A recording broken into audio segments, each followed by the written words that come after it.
السلام علیکم عزیز طلباء و طالبات، آج ہم اردو کے فرسٹ ہاف پیپر کو ڈسکس کرنے جا رہے ہیں۔ تو سب سے پہلے سوال نمبر 1 درست جواب کا انتخاب کریں۔ جی پہلا MCQ ہے،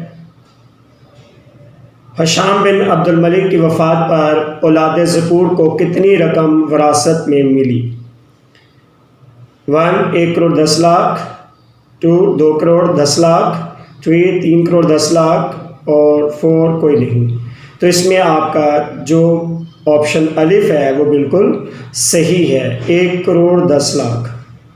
دوسرا ہے جنگ بلقان و طرابلس ہوئی 1912 1914 1919 1921۔ تو اس کا درست جواب ہے 1912۔ تیسرا ہے حیدرآباد دکن میں نواب محسن الملک کس بورڈ کے سربراہ تھے؟ Board of revenue, board of revenue, board of royal new, board of naval new. تو جی اس کے آپشن نمبر 1 صحیح ہے، بورڈ آف ریونیو۔ فورتھ ہے بے احتیاجی کو لوگ کہتے ہیں امیری، غریبی، تونگری، تینوں۔ تو اس کی جین آپشن جو ہے وہ صحیح ہے، تونگری۔ 5 ہے 5 عورتیں بیگم کے ساتھ گئیں، کوہ بخش، کوہ طور، کوہ حبشہ، کوہ کاف۔ تو اس کی جو صحیح آپشن ہے وہ ہے کوہ حبشہ۔ جی بے حصہ ہے رموز اوقاف کو مد نظر رکھتے ہوئے۔ جی 6 ہے علامت ہے سکتہ، وقفہ، تفصیلیہ، رابطہ۔ تو اس کی جو صحیح آپشن ہے وہ ہے جیم، تفصیلیہ۔ 7 ہے سکتہ سے زیادہ ٹھہراؤ آتا ہے، رابطہ، وقفہ، ختمہ، سکتہ۔ تو صحیح آپشن ہے بے، وقفہ۔ 8 ہے واوین کی تعریف ہے، قول یا اقتباس کے لیے استعمال، مختصر ٹھہراؤ کے لیے استعمال، سوال کرنے کے لیے استعمال، جملوں کی تکمیل کے لیے استعمال۔ تو اس کے جو صحیح آپشن ہے وہ ہے قول یا اقتباس کے لیے استعمال کیا جاتا ہے واوین کو۔ قوسین کی تعریف کریں، جملے کے خاتمے کی علامت، مختصر ٹھہراؤ کی علامت، وقفہ کی علامت، معترض جملوں کے لیے استعمال۔ تو جو قوسین ہے اس کی صحیح آپشن ہے دال، معترضہ جملوں کے لیے استعمال۔ اور آپ سب جانتے ہیں بیٹا معترضہ جملہ کون سا ہوتا ہے؟ وہ جملہ جسے اگر کلام میں سے نکال بھی دیا جائے تو جملے پر کوئی فرق نہیں پڑتا۔ 10 ہے خط کی تعریف کریں، گزشتہ باتوں کو اکٹھا کرنا، جملے کا اختتام، نقطہ میں وقفہ، سوال کرنا۔ تو اس کی جو صحیح آپشن ہے وہ ہے گزشتہ باتوں کو اکٹھا کرنا۔ خط جو ہے وہ کسی بات کی وضاحت کرنے کے لیے بھی استعمال کیا جاتا ہے، اور پھر یہ جملہ معترضہ کو لانے کے لیے بھی استعمال کیا جاتا ہے۔ تو لہذا یہاں پر آپشن نمبر 1 صحیح ہے۔ جیم ہے حروف اور مطابقت کو مد نظر رکھتے ہوئے وہ صرف عالم ہی نہیں عامل بھی ہے۔ تو صحیح آپشن کون سی ہے؟ بلکہ، لیکن، چونکہ، کیونکہ۔ وہ صرف عالم ہی نہیں، تو اس میں پہلی آپشن جو بلکہ یہ درست ہے، بلکہ عامل بھی ہے۔ 12 خالی جگہ ہم بھی تو دیکھیں وہ کیا کرتے ہیں، چونکہ، لہذا، بھلا، کیونکہ۔ تو یہاں پر جیم آپشن بیٹا بالکل صحیح ہے، بھلا ہم بھی تو دیکھیں وہ کیا کرتے ہیں۔ تاریخ ابن ہشام یہ کتاب کا نام ہے۔ بڑی دلچسپی سے آپ بیٹا سب جانتے ہیں کہ جو کتاب ہے وہ مؤنث استعمال ہوتی ہے، تو پڑھی جاتی ہے، پڑھا جاتا ہے، پڑھی جاتی ہے، یہ پڑھائی جاتی ہے۔ تو یہ آپشن 1 صحیح ہے، پڑھی جاتی ہے۔ 14 ہے تعلیم و تربیت، چھپ، گئی، گیا، گئیں، گئی ہے۔ تعلیم و تربیت میں یہ میگزین ہے، اور میگزین مذکر استعمال ہوتا ہے اس لیے چھپ گیا ہے۔ ہم نے ملتان کے آموں کو خالی جگہ پایا، کالا، کالے، کالی، کالی۔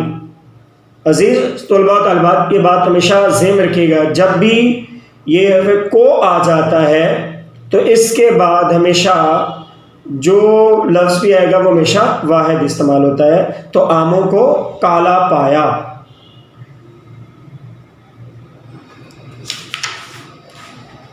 مصادر بطور امدادی فعل، جی پہلا ہے مصدر ہمارے پاس اٹھنا، جی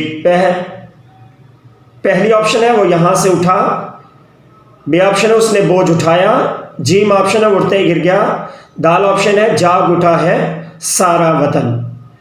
عزیز طلباء طالبات آپ سب جانتے ہیں کہ مصادر بطور امدادی فعل میں وہ جملہ صحیح ہوتا ہے جس میں دو فعل استعمال ہوں، اور پہلا فعل اور دوسرا جو ہے وہ ہمارا مصدر استعمال ہو اور ان کے درمیان میں کوئی فاصلہ نہ ہو، تو وہ آپشن ہمیشہ صحیح ہوتی ہے۔ تو اگر ہم دیکھتے ہیں وہ یہاں سے اٹھا، تو اٹھا سے پہلے اگر دیکھیں فعل ہے پہلی آپشن میں، نہیں وہاں پہ سے ہے، تو لہٰذا یہ آپشن درست نہیں ہے۔ بوجھ اٹھایا دوسرے میں، تو اٹھانے سے پہلے بوجھ یہ بھی اسم ہے، لہٰذا یہ بھی درست آپشن نہیں ہے۔ جی میں اٹھتے ہی گر گیا، تو یہاں پر گر گیا اٹھتے، تو اٹھتے سے پہلے وہ جو ہے پروناؤن ہے، اس میں ضمیر ہے وہ، لہٰذا یہ بھی درست نہیں ہے۔ دال ہے جاگ اٹھا ہے سارا وطن، تو یہاں اٹھنا سے پہلے جاگنا فعل ہے، تو لہٰذا دال آپشن جو ہے وہ ہماری بالکل صحیح ہوگی۔ مصدر ہے پڑھنا، الف وہ کالج پڑھتا ہے، بے اسے مجھ سے کام پڑ گیا، جیم بلی چوہوں پر ٹوٹ پڑی، وہ اسکول میں پڑھتا ہے۔ جی الف آپشن وہ کالج پڑھتا ہے غلط، کام پڑ گیا یہاں پہ گیا بعد میں پڑھنا پہلے ہے لہذا درست نہیں ہے۔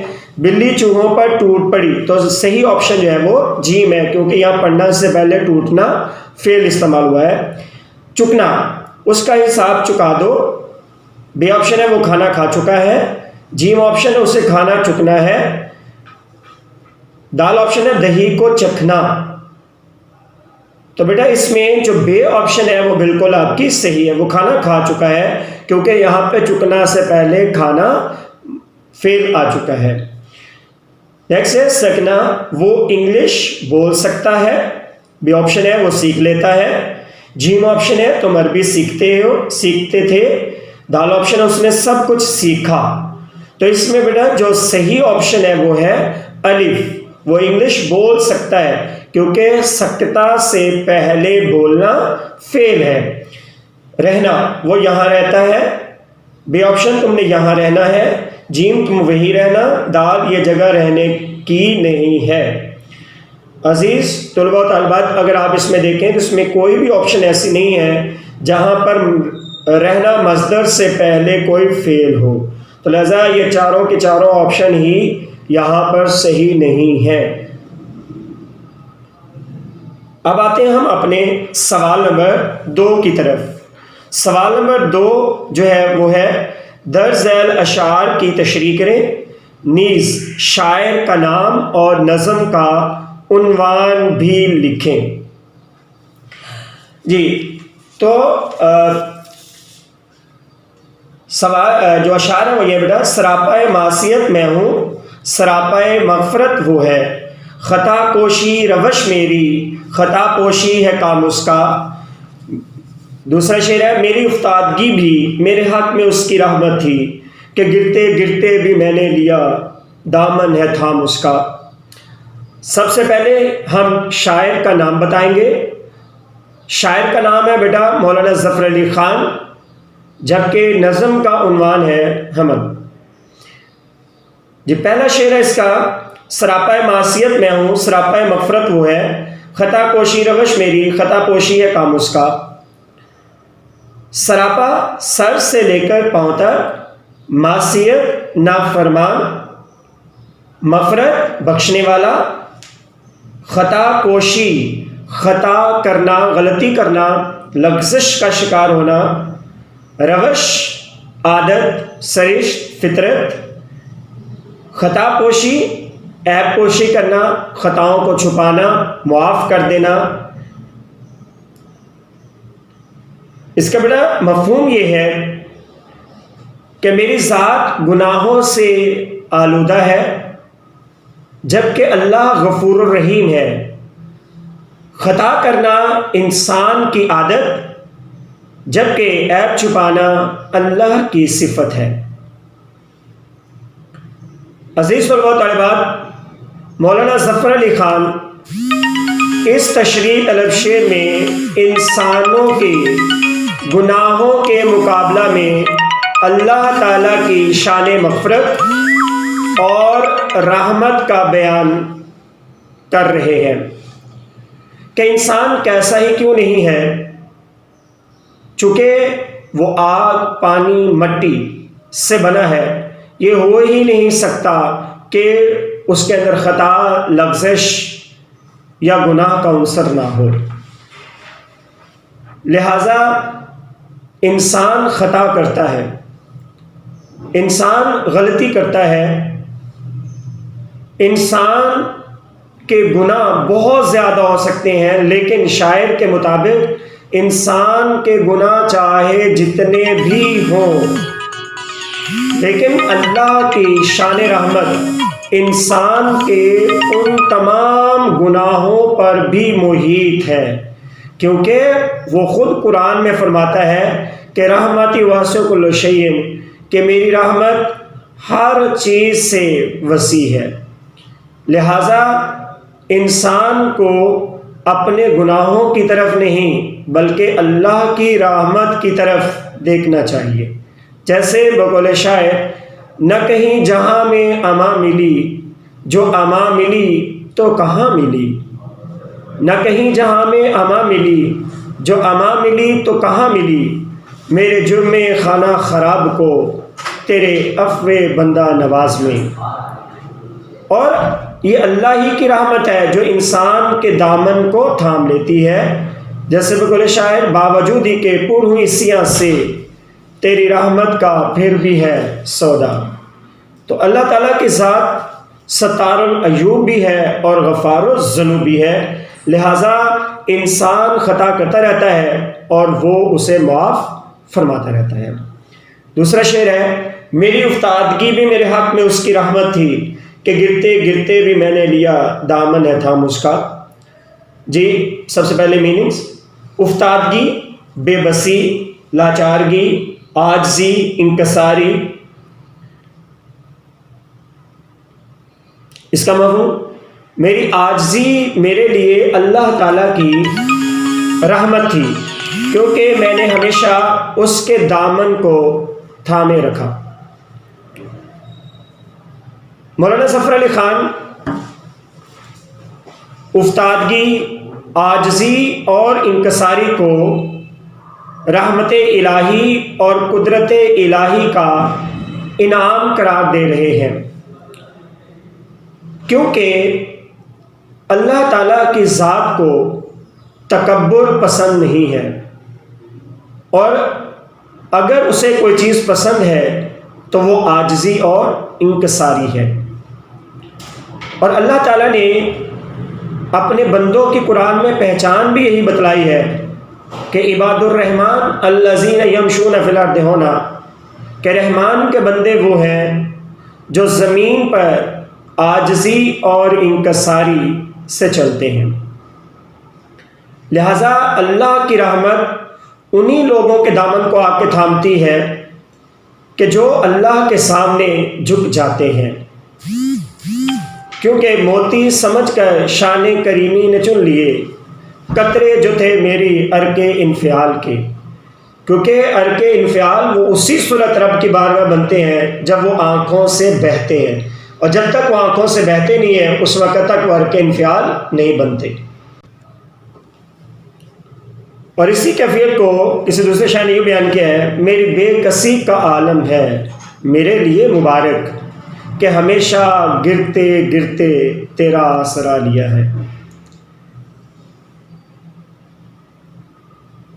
جی اب آتے ہیں ہم اپنے حصہ بے کی طرف، غزل کے شعر کی تشریح. دزل اشعار کی تشریح کریں، نیز شاعر کا نام بھی لکھیں۔ جی بیٹا، شاعر کا نام ہے غلام حمدانی مصحفی۔ شعر نمبر 1 ہے، رونے سے کام بس کے شب اے ہم نشیں رہا، آنکھوں پہ کھینچتا میں سر آستیں رہا۔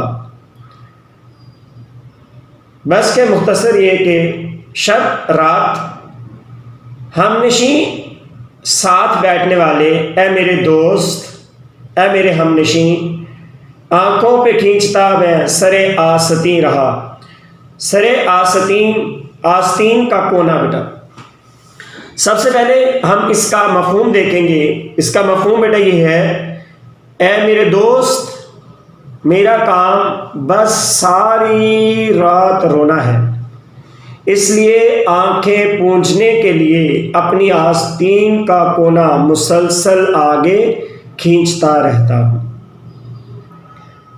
عزیز طلباء طالبات، یہ ایک واقعاتی شعر ہے اور اس میں شاعر کا انداز خطابیہ ہے، خطاب کر رہا ہے، اے ہم نشیں، اے میرے دوست۔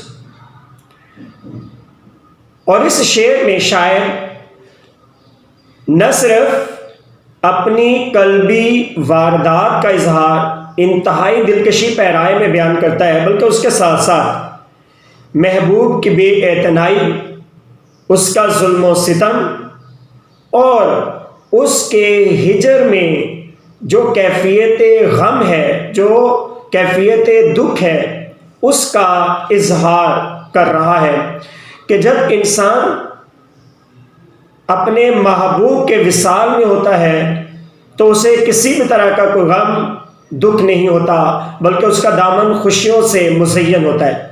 لیکن جب وہی وصال ہجر میں تبدیل ہو جاتا ہے تو ہجر کی آگ انسان کو جلا دیتی ہے اور اس کے دامن کو دکھوں اور غموں سے بھر دیتی ہے، اور پھر اس کا دن اور رات اور اس کے شب و روز آہیں اور آنسو بہاتے ہوئے گزرتے ہیں، اور پھر کیفیت یہ ہوتی ہے کہ اشک آنکھوں میں کب نہیں آتا، لہو آتا ہے جب نہیں آتا۔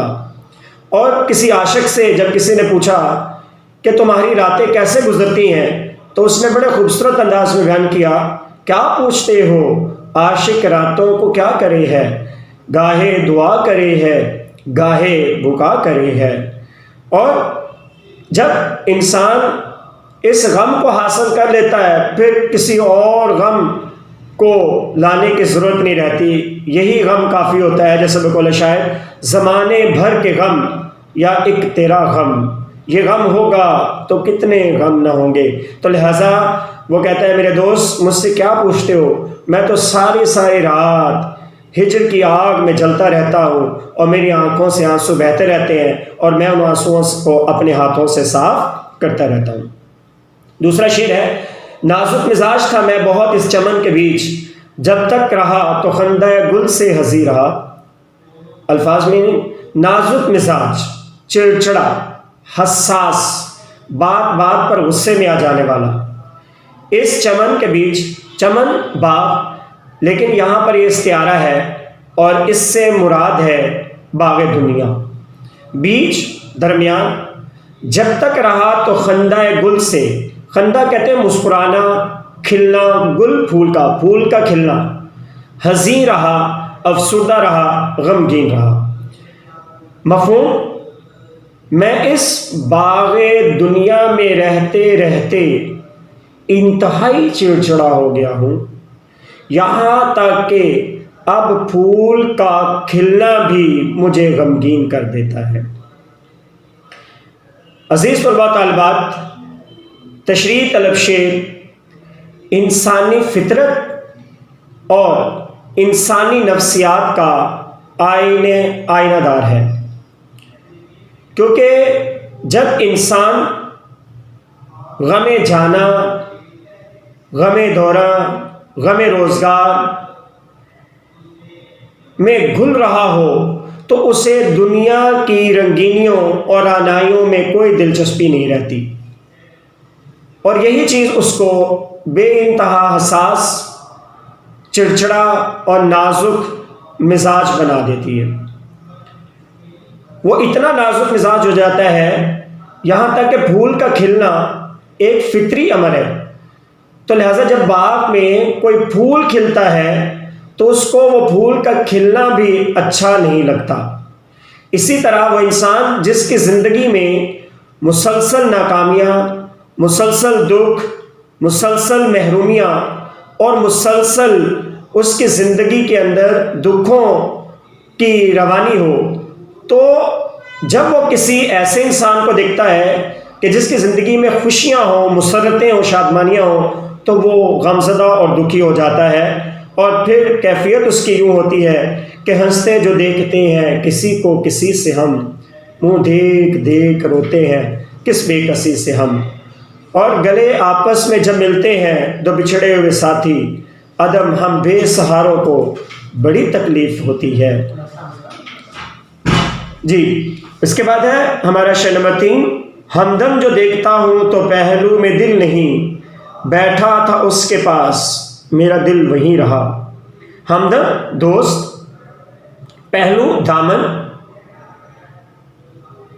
سب سے پہلے اس کا مفہوم دیکھتے ہیں ہم۔ اے میرے دوست، میں نے دیکھا تو پتہ چلا کہ میرے سینے میں تو دل ہی نہیں ہے، میں محبوب کے پاس بیٹھا تھا اور میرا دل تو وہیں رہ گیا۔ تشریح طلب شعر میں شاعر نے انتہائی خوبصورت انداز اور دل نشیں انداز میں دل کے کھو جانے کا مضمون بیان کیا ہے۔ شاعر ایک ایسے عاشق کا حال بیان کر رہا ہے کہ جس نے اپنی متاع دل محفل محبوب میں بے خبری سے لوٹا دی، اور اب وہ خود تو آ گیا ہے، لیکن وہ دل کہ جس دل کو اسے اپنا بناتے ہوئے ساری زندگی بیت گئی، جو اس کا نہ بن سکا، لیکن آج وہ کسی اور کا ہو گیا۔ جیسے بقول شاعر، ہم نے سینے سے لگایا دل نہ اپنا ہو سکا، مسکرا کر تم نے دیکھا دل تمہارا ہو گیا۔ اور اب کیفیت یوں ہے کہ ہوا میرا دل اس پہ یوں فدا انجم، جیسے کم بخت میرا کبھی تھا ہی نہیں۔ تو لہٰذا وہ کہتا میں تو آ گیا ہوں، لیکن میرا محبوب، میرا دل میرے محبوب کے پاس ہی رہ گیا ہے، اور اس کی ان خوبصورت اداؤں نے میرے دامن سے میرے دل کو چھین لیا ہے۔ اب دل میرا اس کے پاس ہے، لہٰذا اب میں اس دل کا کیا غم کروں، کیونکہ دل گیا تم نے لیا، ہم کیا کریں، جانے والی چیز کا غم کیا کریں۔ عزیز طلباء طالبات، یہ تو تھے ہمارے غزل کے اشعار کی تشریح۔ اب ہم آتے ہیں سوال نمبر 3 کی طرف۔ سیاق و سباق کے مد نظر رکھتے ہوئے نظر اقتباس کی تشریح کریں، نیز مصنف کا نام اور سبق کا عنوان بھی لکھیں۔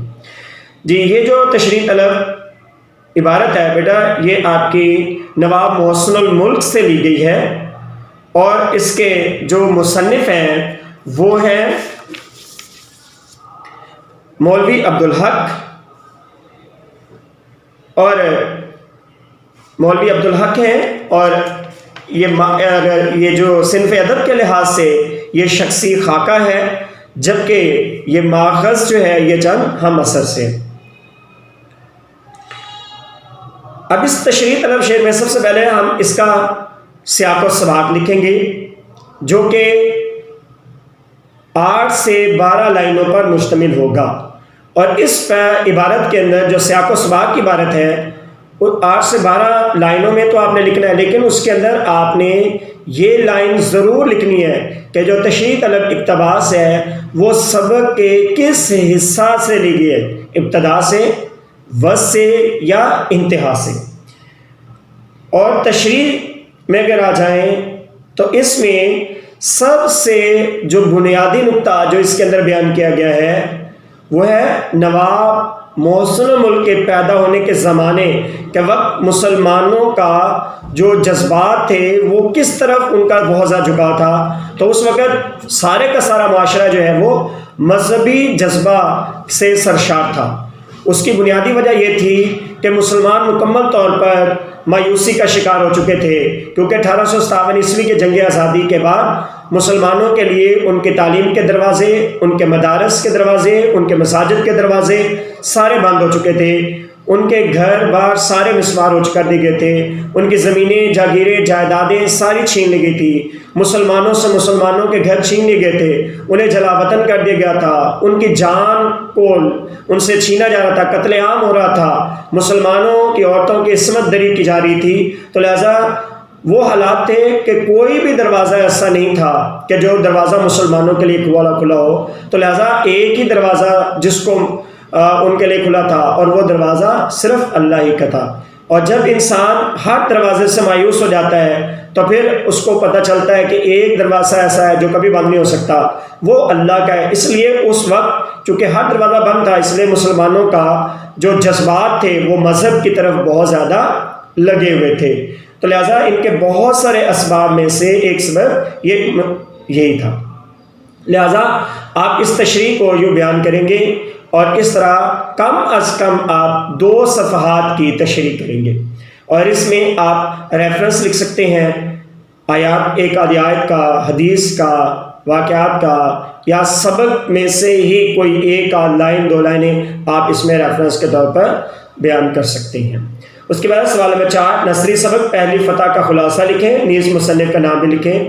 جی، مصنف کا نام ہے بیٹا نسیم حجازی، اور پہلی فتح بیٹا یہ خلاصہ جو ہے وہ آپ نے یوں تو 1/3 لکھنا ہوتا ہے، لیکن آپ نے اسے زیادہ سے زیادہ لکھنے کی کوشش کرنی ہے۔ خلاصے کا آغاز انہی الفاظ سے کرنا ہے جس سے سبق میں اس سبق کا آغاز ہو رہا ہے، جس لفظ کے ساتھ سبق کا کتاب کے اندر آغاز ہو رہا ہے، اور اس کا اختتام بھی اسی عبارت کے ساتھ کرنا ہے، اسی پیراگراف، اسی جملے کے ساتھ کرنا ہے جس جملے پر وہ سبق ختم ہو رہا ہے۔ اس کے بعد ہے سوال نمبر 5، دراصل کسی ایک عنوان کے تحت مضمون لکھیں، حب الوطنی، اردو قومی رابطہ کی زبان، سائنس کے کرشمے۔ عزیز طلباء طالبات، جو مضمون ہے یہ 8 سے 10 صفحات پر مشتمل ہوتا ہے۔ اس کا آغاز اور اختتام اشعار کی صورت میں ہوگا۔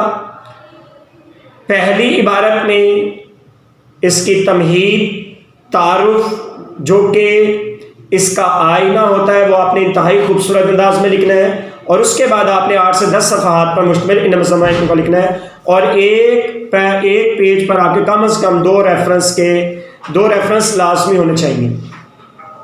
اس کے بعد کا سوال نمبر 6، مولانا الطاف حسین حالی کی نظم اسلامی مساوات کا خلاصہ لکھیں۔ عزیز طلباء طالبات، جو خلاصہ اور نظم کا خلاصہ ہوتا ہے یہ 5 سے 7، 9 یا 10 لائنوں پر مشتمل ہوتا ہے۔ یہ مختلف ہوتے، جیسے اسلامی مساوات ایک بڑی نظم ہے، لہٰذا یہاں پر 10 لائنوں تک بھی آپ جو ہے نظم کا خلاصہ لکھ سکتے ہیں، لیکن نظم کا خلاصہ لکھتے ہوئے آپ باہر سے کوئی چیز نہیں لکھیں گے، وہی لکھیں گے جو کہ نظم کے اندر بیان کیا گیا ہے۔ سوال نمبر 7، اپنے والد کے نام ہاسٹل کے شب و روز سے متعلق آگہی کے لیے خط لکھیں۔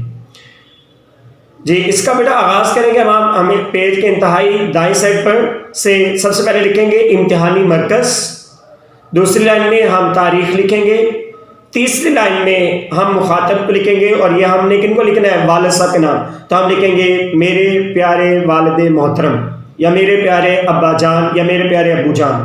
اس کے بعد آپ علامت ندائیہ لگائیں گے۔ اگلی لائن میں آپ لکھیں گے السلام علیکم، اور السلام علیکم کے بعد آپ علامت رابطہ لگائیں گے اس صورت میں اگر آپ نے اسی لائن سے شروع کرنا ہے، اور اگر اگلی لائن سے شروع کرنا ہے تو پھر آپ یہاں پہ بیٹا علامت فجائیہ لکھیں گے۔ اور اس کے بعد آپ پہلی عبارت میں خیریت و عافیت، دوسری عبارت میں مدعا بیان کریں گے، متن بیان کریں گے جس پر مقصد کے لیے آپ خط لکھ رہے ہیں، اور تیسرے پیراگراف میں آپ دعائیہ کلمات لکھیں گے، اور اس کے بعد انتہائی بائیں جانب آپ لکھیں گے والسلام، آپ کا پیارا بیٹا یا پیاری بیٹی، الف بے جیم۔ تو عزیز طلباء طالبات، مجھے امید ہے کہ آپ سب اس تمام پیپر پیٹرن کو اچھے طریقے سے نہ صرف سمجھ چکے ہوں گے بلکہ جو کچھ میں نے سمجھانے کی کوشش کی ہے وہ بھی آپ مکمل طور پر سمجھ چکے ہوں گے۔ آپ محمد اعظم بیگ کو اجازت دیجیے. والسلام. اللہ تعالیٰ آپ سب کا حامی و ناصر ہو.